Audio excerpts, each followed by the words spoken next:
the breaking point of an avoidant after the super empath walks away. There is a moment in every emotionally avoidant person's life that no one warns them about. It doesn't arrive loudly. There's no dramatic confrontation, no final argument, no slammed doors. Instead, it comes quietly, almost politely, when the super empath finally stops chasing, stops explaining, and stops hoping. For a long time, the avoidant believed they were in control. Control of distance, control of timing, control of vulnerability. They told themselves that love was safest when it stayed slightly out of reach, when it never demanded too much, when it could be paused or postponed. And the super empath, with their patience and emotional generosity, made this illusion feel sustainable. The empath didn't just love, they understood. They made excuses where others would walk away. They softened the avoidant's sharp edges. They stayed calm when they were confused. They stayed loyal when they were lonely. And most importantly, they kept showing up, even when they weren't fully met. But here's the truth no avoidant sees coming. The super empath doesn't leave when they stop loving. They leave when they finally start loving themselves more. When the empath walks away, it feels subtle at first. Fewer messages, less emotional labor, less urgency to fix what's broken. The avoidant may even feel relieved until the silence stretches, until the emotional safety net disappears, until there's no one left buffering them from their own feelings. That's when the breaking point begins. Because now, for the first time, the avoidant is alone with the very emotions they spent years avoiding. The connection they assumed would always be there isn't. The person who once waited, adjusted, and forgave has chosen peace instead, and suddenly, distance doesn't feel like freedom anymore. It feels like loss. The avoidant starts replaying moments they once minimized. They remember the patience, the warmth, the way the empath saw them even when they didn't know how to be seen. And the realization hits hard. Love didn't demand too much. They simply didn't give enough. This is not the moment of instant transformation. Growth is slower than regret, but it is the moment of reckoning, the point where the avoidant must decide whether they will finally face their fear of intimacy or repeat the cycle with someone new. And as for the super empath, they are no longer waiting to be chosen. They already chose themselves. And that quiet decision is the most powerful one in the room. Avoidants learn early that closeness can feel overwhelming. For them, emotional distance isn't about a lack of feeling. It's about safety. Space becomes a coping mechanism, a way to stay regulated without having to fully expose themselves to vulnerability. When they keep people at arm's length, they feel calm, in control, and protected from the risk of disappointment or emotional dependence. Distance allows them to breathe. It allows them to function. And for a long time, it convinces them that this is simply how they are wired, not something that needs to change. In relationships, this pattern often looks subtle rather than dramatic. The avoidant may show up consistently but selectively. They give attention in controlled doses. They keep conversations light when emotions deepen. They retreat just as things start to feel serious. Not because they don't care, but because caring too much feels dangerous. They've learned that intimacy comes with expectations, and expectations feel like pressure. So distance becomes the quiet agreement they make with themselves. Stay close enough to feel connected, but far enough to never feel trapped. This is where the super empath unintentionally becomes part of the pattern. The empath senses the fear beneath the avoidance and responds with patience. They don't demand closeness, they wait for it. They interpret withdrawal as stress, not rejection. They create emotional safety so the avoidant doesn't have to. Over time, this dynamic allows the avoidant to believe that distance has no real consequence. Every pullback is met with understanding. Every silence is met with grace. The relationship continues, even without full emotional presence. Because of this, the avoidant begins to associate distance with stability. They tell themselves that the relationship works precisely because there is space. They feel reassured knowing that they can retreat and still be loved. The empath's consistency becomes the proof that closeness is optional, not essential. And as long as the empath stays, the avoidant never has to confront the possibility that emotional availability might actually matter more than independence. What the avoidant doesn't realize is that this balance is fragile. Distance only feels safe when someone else is still holding the emotional connection. The moment that person stops compensating, the entire structure shifts. When the empath begins to pull back, not to punish, but to protect themselves, the avoidant initially experiences relief. There is less expectation, less emotional intensity, less need to explain or reassure. It feels lighter, quieter, manageable, but relief is temporary. Because as the empath's presence fades, something unfamiliar takes its place. Silence that once felt peaceful starts to feel hollow. Space that once felt empowering begins to feel isolating. The avoidant reaches for the connection they assumed was still there, only to realize that distance is no longer a choice. It has become reality. And that's the moment when safety disappears. Now, the avoidant is left alone with emotions they never learned how to process. There is no buffer, no one softening the edges, no one translating distance into love. The control they once felt dissolves into uncertainty. They start replaying moments where they chose space over connection, not because they regret their independence, but because they finally see the cost of it. This is the paradox of avoidance. Distance feels safe only when it isn't permanent. The breaking point comes when the avoidant realizes that the very strategy they used to protect themselves has created the outcome they feared most, losing someone who was willing to stay. The super empath does not wake up one day and decide to leave. There is no impulsive moment, no dramatic emotional explosion, no sudden withdrawal meant to shock or punish. Their exit is quiet because their exhaustion is quiet. It builds slowly, layer by layer, through countless moments of self-silencing, over-understanding, and emotional self-abandonment. Long before they walk away physically, they begin to leave emotionally, without anyone noticing. At the start, the empath gives freely. They listen deeply, love intentionally, and believe in the potential of the connection. When the avoidant pulls back, the empath leans in with compassion instead of confrontation. They tell themselves that patience is love, that understanding will eventually be rewarded, that if they just create enough safety, the avoidant will finally relax into closeness. What they don't realize yet is that they are slowly training themselves to tolerate less than they need. Each time the empath ignores their own discomfort, it registers in the body, the unanswered messages, the emotional distance during important moments, the lack of reassurance when vulnerability is offered. None of these incidents seem big enough on their own to justify leaving. So the empath stays. They rationalize. They soften the truth. They tell themselves that love means not keeping score. And because they are emotionally intelligent, they know how to explain away their own pain better than anyone else. The silence before the departure begins here. The empath stops asking for more, not because they don't want it, but because asking has become too costly. They start minimizing their needs to keep the peace. They choose emotional restraint over emotional honesty. Outwardly, nothing looks wrong. Inwardly, something vital is eroding. The empath is no longer expanding in the relationship. They are shrinking to fit it. Unlike anger, which announces itself, emotional exhaustion is invisible. The empath continues to show up, but with less sparkle, less urgency, less emotional investment. They still care, but they are tired of caring alone. They notice that they are always the one bridging gaps, initiating repair, and holding space for feelings that aren't reciprocated. This imbalance doesn't create rage, it creates clarity. The turning point is not an argument, it is a realization. A quiet internal moment where the empath understands that love should not require self-erasure. They recognize that empathy without boundaries becomes self-betrayal. And once this awareness arrives, it cannot be undone. The empath begins to redirect the compassion they once poured outward back toward themselves. This is when the withdrawal becomes noticeable but still gentle. They respond instead of initiating. They observe instead of over-functioning. They stop chasing emotional closeness and allow reality to reveal itself. If the connection survives only when they push, then it isn't mutual, it's maintained. And this awareness changes everything.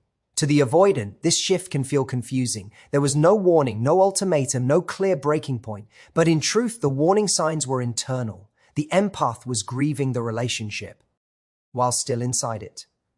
By the time they physically leave, they have already processed the loss. They are not angry, they are resolved. This is why the super empath's departure feels sudden to the avoidant but final in its impact. There is no dramatic goodbye because the goodbye happened long ago. In all the moments, the empath chose understanding over self-respect until they finally chose themselves instead. When the super empath begins to pull back, the avoidant often feels something unexpected, relief. There is less pressure to communicate, fewer emotional conversations, and a noticeable drop in intensity. For someone who associates closeness with obligation, this shift feels like space to breathe. The avoidant may tell themselves that things are finally calmer, that the relationship is healthier now, or that this is what balance was supposed to feel like all along. In reality, this relief is not a sign of resolution. It is the calm before emotional awareness sets in. Avoidants are highly attuned to internal discomfort, but less practiced at recognizing emotional absence. When the empath stops initiating, the avoidant experiences a reduction in stimulation rather than an immediate sense of loss. The nervous system settles. The background anxiety about expectations quiets down. This reinforces the belief that distance is beneficial. The avoidant doesn't yet register what is missing because they've grown accustomed to the empath carrying the emotional weight of the connection. But over time, relief gives way to something harder to name. The avoidant notices that there are fewer moments of warmth, fewer check-ins, fewer invitations into shared emotional space. The relationship begins to feel thinner. Conversations become functional rather than connective. The empath is still present, but no longer reaching. And slowly, the avoidant starts to feel something unfamiliar. Emptiness. This is where loss begins to surface, not as drama, but as disorientation. The avoidant may reach out casually, expecting the usual emotional availability, only to encounter neutrality instead of warmth. There is no accusation, no demand, just a subtle absence of depth. And this absence is destabilizing. It forces the avoidant to confront a reality they've avoided. Connection doesn't sustain itself without participation. The mind begins to revisit moments that were once minimized. The empath's patience, their emotional attunement, their willingness to stay through inconsistency. What once felt like background support now stands out as something rare. The avoidant realizes that the relationship didn't feel effortless because it was easy. It felt effortless because someone else was doing the work. Loss deepens when the avoidant understands that the empath is not pulling away to provoke a reaction. There is no emotional protest, no attempt to regain closeness through urgency. Instead, there is calm. And calm, in this context, signals finality. The empath has already adjusted to life without emotional reciprocity. They are no longer waiting.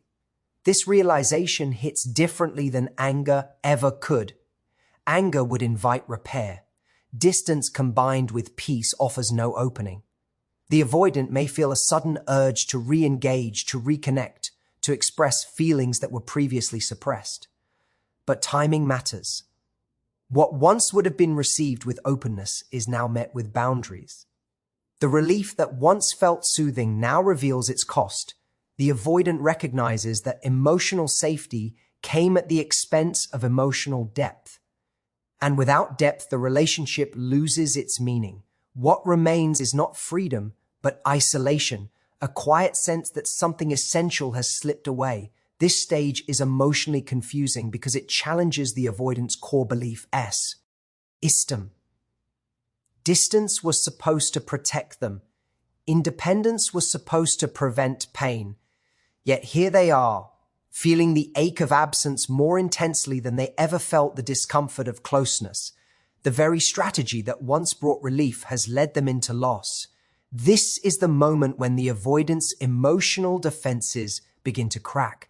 Not because they suddenly want intimacy, but because they finally understand what they are losing by avoiding it. The breaking point for an avoidant does not arrive as a dramatic event. There is no explosive argument, no emotional collapse that announces itself to the world. Instead, it unfolds quietly, internally, in moments that seem ordinary from the outside, but are deeply unsettling on the inside.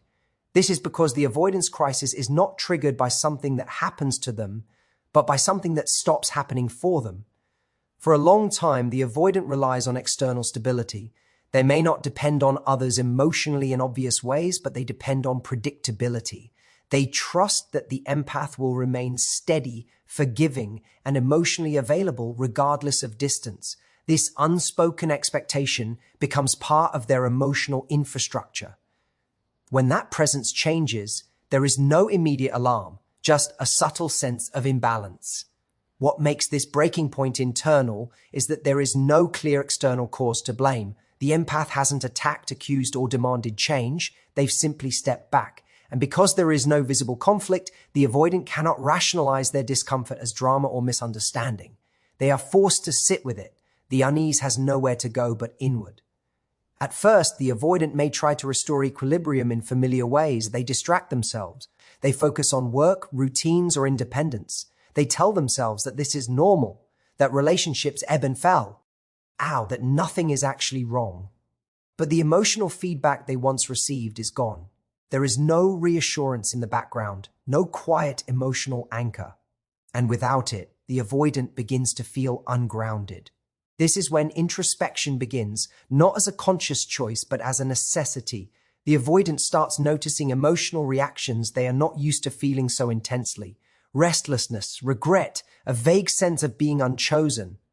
These feelings don't come from the empath's actions, they come from the avoidant's own unmet emotional needs rising to the surface, needs they were never comfortable acknowledging. Because the breaking point is internal, it often comes with confusion. The avoidant may ask themselves why they feel unsettled when nothing bad happened. They may feel embarrassed by the intensity of their reaction, believing they should be fine. This self-judgment adds another layer of discomfort, making the experience even more isolating. The most destabilizing realization is recognizing that the loss cannot be fixed by regaining control. The avoidant cannot simply create distance to feel better because distance is now the source of the pain. The usual defenses don't work anymore. Emotional avoidance no longer brings relief. It amplifies the sense of emptiness. This is where the internal breaking point becomes unavoidable. The avoidant sees that the connection they once treated as optional was actually foundational. They begin to understand that emotional independence, when taken too far, becomes emotional deprivation. And this understanding is deeply unsettling because it contradicts the identity they built around self-sufficiency. The absence of external conflict removes all distractions. There is nothing to argue against, no one to blame, no narrative of victimhood to cling to. There is only a quiet reckoning with the truth. The loss feels this painful because the connection mattered more than they ever allowed themselves to admit. This internal breaking point doesn't guarantee growth, but it creates the conditions for it. It is the moment when avoidance stops working as a survival strategy and becomes something that must be examined. Not because someone demanded change, but because staying the same has become more painful than facing the fear they spent a lifetime avoiding. After the internal breaking point, the avoidant arrives at a crossroads that no one else can choose for them. There is no dramatic announcement, no external pressure forcing a decision. Instead, there is a quiet awareness that something fundamental must change, or the same outcome will repeat again and again. This is where the real choice appears: to grow or to unconsciously recreate the same emotional pattern with someone new. Growth requires the avoidant to do what they have spent years perfecting ways to avoid. It asks them to stay present with discomfort instead of escaping it, to feel longing without numbing it, to acknowledge that their fear of closeness is not proof of independence, but a protective response shaped by past experiences. This level of honesty can feel threatening because it dismantles the identity they've relied on to feel safe. If the avoidant chooses growth, the first challenge is accountability. Not in a self-blaming way, but in a self-aware one.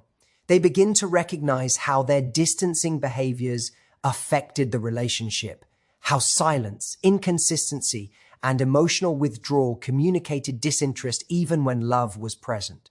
This realization can bring shame, but it also brings clarity. It transforms vague regret into specific understanding.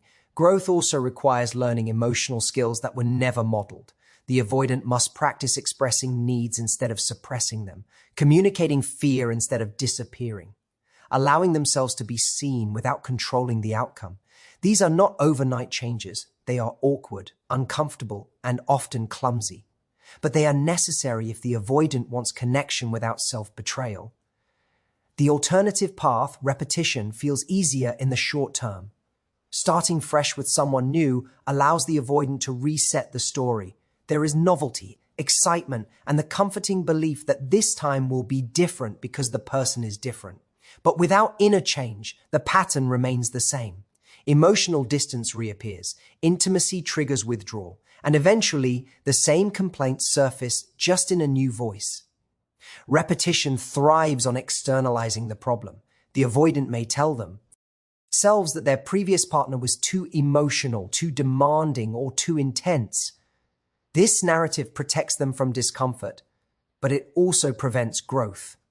By framing avoidance as compatibility rather than fear, the avoidant stays stuck in a cycle that never truly satisfies. What makes this choice so pivotal is timing. Growth usually comes too late for the relationship that triggered it. By the time the avoidant understands what they lost, the empath has already moved on emotionally. This can deepen regret, but it can also sharpen resolve. The question becomes not how to get the person back, but how to stop losing people the same way. Choosing growth means accepting uncertainty. There are no guarantees that vulnerability will be met with safety, no promise that openness will lead to lasting connection. But there is one certainty: without change, the outcome will remain the same. Emotional avoidance may prevent short-term discomfort, but it guarantees long-term loneliness. This is the quiet power of the empath's departure. They do not force change through confrontation. They create it through absence. And in that absence, the avoidant finally sees the cost of staying the same and the possibility of becoming someone capable of real intimacy. There is a final realization that settles in long after the separation, one that doesn't announce itself with pain, but with clarity. It is the understanding that some connections do not end loudly because they are finished emotionally. They end quietly because the lesson has been fully delivered. By the time the super empath is gone, the dynamic that once defined the relationship no longer exists, and it cannot be recreated in the same way again. For the avoidant, this realization can feel unsettling because it removes the fantasy of return. In the past, distance always came with an invisible safety net. No matter how far they pulled back, the empath remained emotionally available, open to repair, willing to try again. That availability created a sense of emotional elasticity, the belief that connection could always be stretched and then restored. But once the empath has fully detached, that elasticity disappears. What breaks does not snap back. This is difficult for the avoidant to accept because their emotional timing is delayed. Insight arrives after the loss, not before it. By the time they recognize the depth of the bond, the empath has already integrated the ending. They have already mourned what could have been. They are no longer asking questions or seeking understanding. They are moving forward with a recalibrated sense of self-worth. What makes this stage particularly painful is that there is no villain. The empath didn't leave to teach a lesson. They left to survive emotionally. And because the departure was grounded in self-respect rather than anger, it carries a permanence that is hard to negotiate. There is no emotional chaos to exploit, no conflict to resolve, no door left ajar by unresolved tension. There is simply closure. For the avoidant, this can bring a profound sense of misalignment. They may finally feel ready to show up, to communicate more openly, to take emotional risks they once avoided. But readiness without reciprocity feels hollow. It highlights the cost of emotional delay. Love that arrives late still feels like loss. At the same time, this stage plants a seed that often shapes future relationships. The avoidant may not change immediately, but they are changed internally. They carry the memory of someone who loved them deeply without controlling them, who offered closeness without force. This memory becomes a reference point. Future connections are unconsciously compared to what was lost, not out of longing, but out of recognition. For the empath, the S, Hift is quieter but equally profound. Walking away doesn't harden them, it refines them. They don't stop being compassionate, they stop overextending it. They learn the difference between patience and self-abandonment, between understanding someone and sacrificing themselves for them. This awareness doesn't make them less loving. It makes them more selective. What lingers after the ending is not bitterness, but integration. Both people carry forward a deeper understanding of themselves. The empath understands their value without needing to prove it. The avoidant understands that emotional safety cannot be built on distance alone.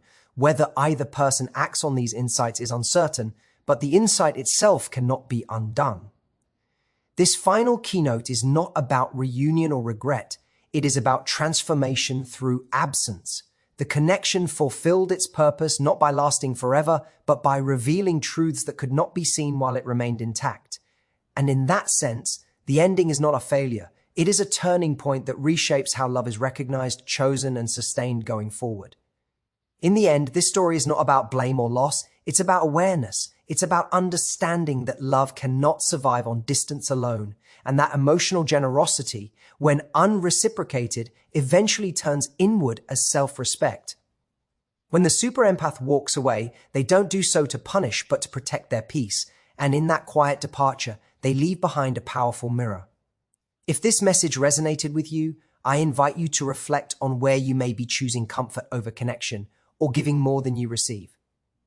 Thank you for listening with an open heart, for being willing to look honestly at emotional patterns, and for honoring the kind of love that begins with self-worth and grows through courage.